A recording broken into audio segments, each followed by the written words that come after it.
maple tree. Tulip poplar. This one's not a tulip poplar.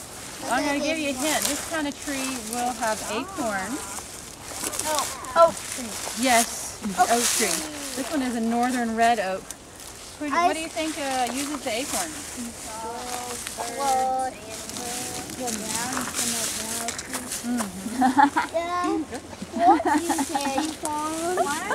I didn't know this. Little needles. Each leaf has different identifying features. So this leaf on this helps me know that it's a northern red oak. That's the way it grows with those little points on the end. Yeah, but does it hurt? I see. No, it's not like that a whole bunch of caterpillars not like a holly. were over here going. It's not sharp.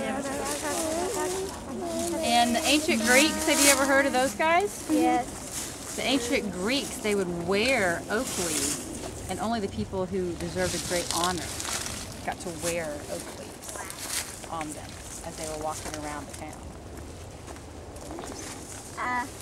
Kind of weird little known facts about oak trees. I got thought we talking. Quercus. It's a scientific name. There's scientific names. That's a universal language. So if you would say Quercus to the ancient Greeks, they would know what you were talking about. Of course, it is Latin.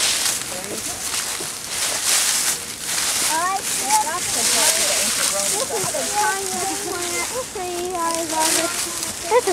What kind of tree is this? I don't know.